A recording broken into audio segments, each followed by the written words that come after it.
I hate the whole self-help industry, right? How can you be happy? What are the 5 steps you can follow to be a millionaire? What are the 7 steps that you need to get the career that you want?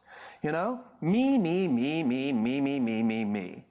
What about helping the guy next to you? What are the 5 steps that you can do to help the person next to you lose some weight? What are the 7 steps that you can follow to help the person next to you find the job that they want? Do you know how we get fulfillment? You can be happy because you did things at work. You can be proud because you did things at work. You can be excited because you had a big success at work. But you know how you feel fulfilled at work? When you do something for someone else. It's the only way we get that feeling. It's the only way we get that feeling. Do you know why the statistics say that over 90% of people don't feel fulfilled by the work they do? It's not because of the job, it's not because of the pay, it's not because of the benefits. It's because we don't help each other anymore. We sit in our cubes and we work. And anything that we turn to anybody is because we need something, we need to get something.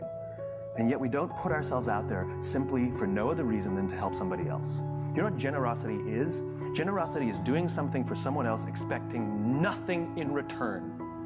At no point ever. I did something for him, why won't he help me?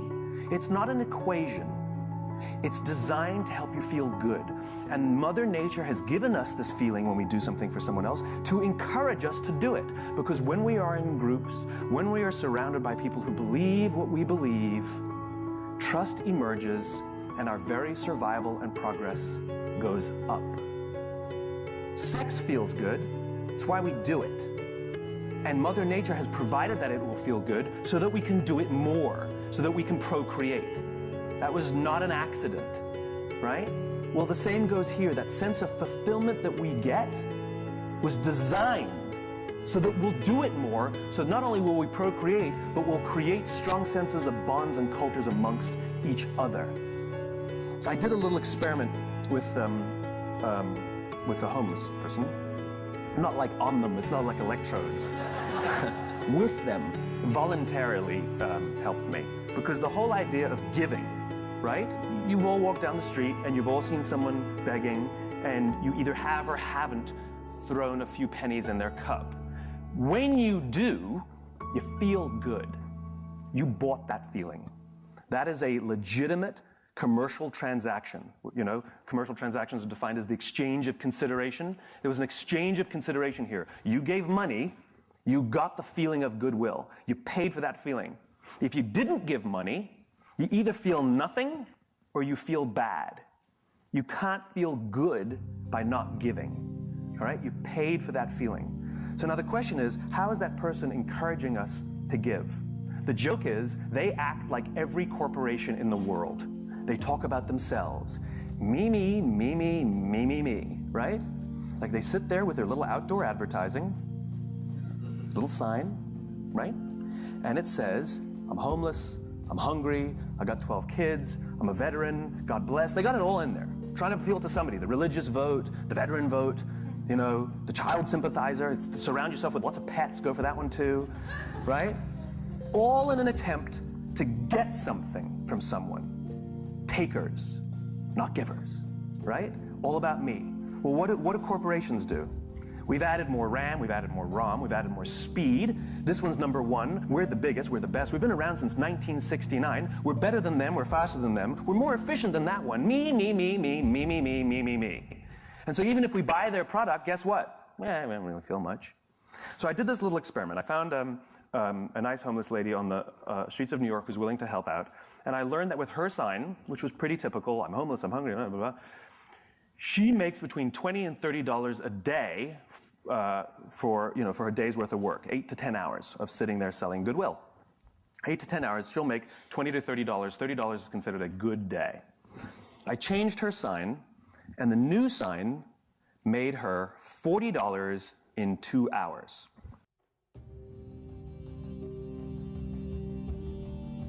It's one of the reasons she's homeless is because she's decided that she only needs $20 to $30 a day to live.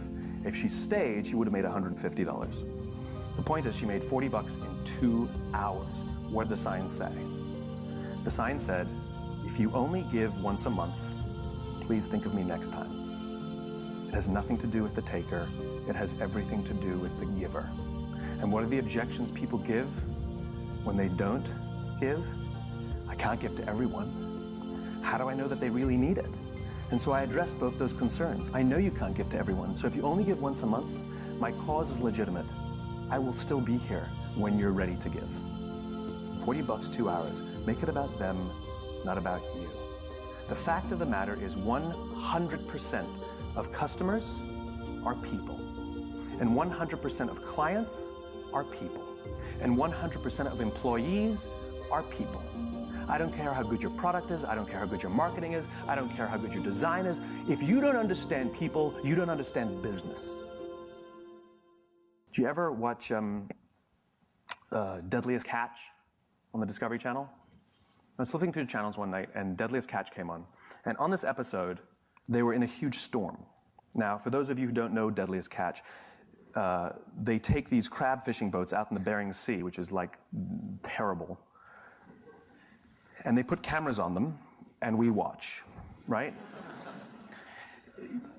The reason that's, I guess, significant is because these crab fishermen have, I think, one of the top 5 deadliest jobs in the world. You know, I don't know what the exact number is, but dozens of fishermen die every year doing this. We apparently find that entertaining. Which it actually is.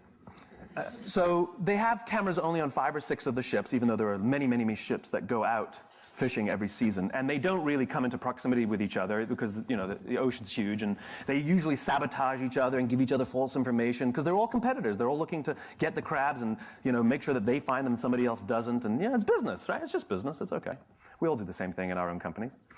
And in this one episode, this big, huge storm was so violent that they had to bring all the pots, which are the big cages that they catch the crabs in. They had to bring all the pots back on the boat and wait out the storm. And just by dumb luck, one of the boats that had cameras on it was in proximity of a boat that didn't have cameras on it. And so they filmed, they had secured all their pots on the deck, and so they started filming the other boat. And they filmed a guy climbing on the outside of the cage, securing the pots. And all of a sudden, a huge wave hits the side of the boat, and the guy's not there anymore. And the people on the boat with the cameras start screaming, "Man overboard, man overboard, man overboard." And they turn their boat towards where they think he might be. He's a stranger, they don't know him, they don't know the crew members of the other boat, and yet they react. And they turn towards him. And they find him in the drink. And for those of you who don't understand how dangerous this is, if the water is so cold that if you're in the water for, I think that it's a minute or a minute 30, hypothermia will set in and you die. And they come upon him, and he's screaming, "Don't let me die, don't let me die." And they pull him on board, not out of the woods yet. They strip off his clothes because it's wet and cold, and they wrap blankets around him to prevent hypothermia from setting in. And he survives. And it's overwhelming. And the captain comes down, and this is all on, I mean, you can go watch it on TV. The captain comes down, and he hugs this stranger, this young man, his competitor. He hugs this guy as if he's his own son. I lost it. Everybody is crying. And you realize what happened here was a human interaction. And the reason that they risk their own lives to help this other person, even though they spend every other day trying to get ahead and sabotage, is because at the end of the day, they're all crab fishermen. And they know something about each other. And they know something about the risk that they all take to do this. And when push comes to shove, they will put themselves out there to help each other for no other reason than they get it. They're one and the same. I will promise you that every single member of that crew that day went home with a feeling of fulfillment. I promise you that every single person on that crew that day felt more good in their hearts and in their jobs than the richest days that they've ever pulled in.